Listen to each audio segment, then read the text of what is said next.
Então, galera, é hora da correção. Crise do capitalismo e da democracia. Primeira questão.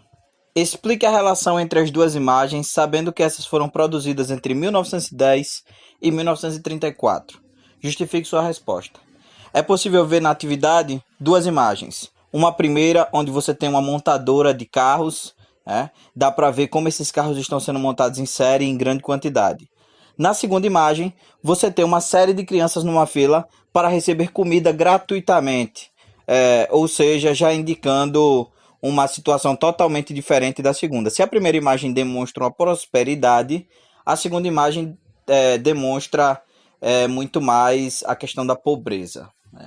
Então vamos lá. Então, essas duas imagens elas apresentam momentos distintos do começo do século XX, nos Estados Unidos.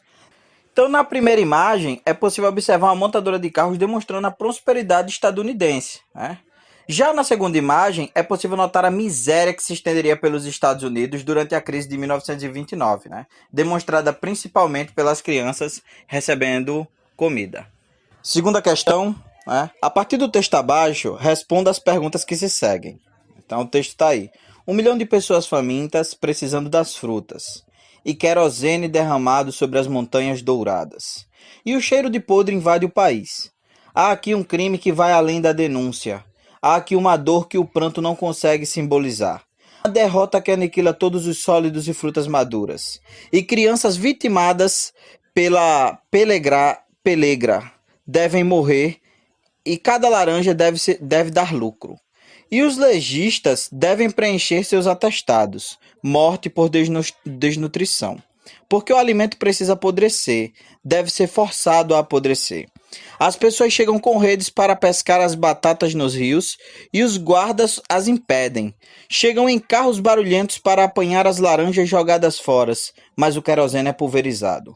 E elas ficam paradas, vendo boiarem as batatas, ouvindo os guinchos dos porcos sendo mortos numa vala e cobertos com cal virgem.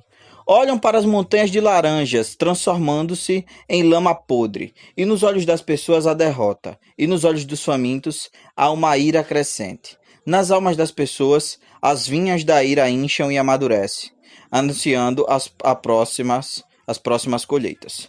John Steinbeck, As Vinhas da Ira, 1939, texto adaptado. Então, primeira pergunta, de onde o trecho foi retirado?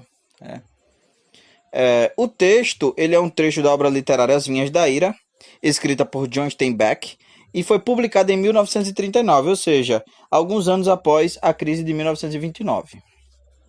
Certo? Segunda pergunta. A crise de 1929 atingiu apenas as zonas urbanas? Justifique sua resposta. Então, logo de cara, a gente pode dizer que não. Ela atingiu o campo também.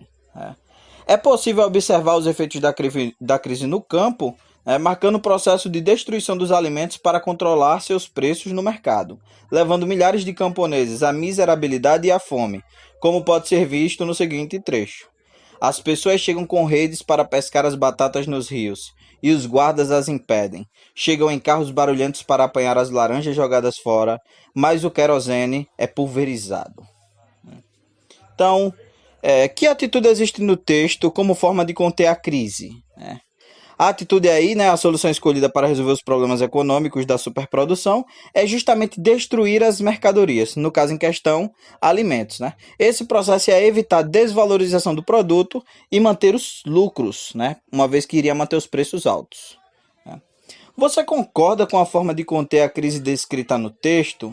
Justifique. Essa pergunta aí, ela é uma pergunta que é pessoal. No entanto, na minha opinião, eu considero errado, uma vez que a forma escolhida para salvar a economia incluiu a destruição de alimentos que poderiam ser distribuídos à população que passava por situação de desemprego, evitando a fome. Colocou-se a economia na frente das vidas humanas. Você acha que o autor ele concorda com as medidas tomadas? Justifique sua resposta. Então, logo de cara é possível ver que não, ele considera inclusive um crime o que foi feito. É possível, inclusive, perceber como ele chega ao fim do texto apontando como a ira crescia no interior daquelas pessoas que tinham fome e que viam a comida ser destruída para salvar a economia, deixando-os morrer à míngua.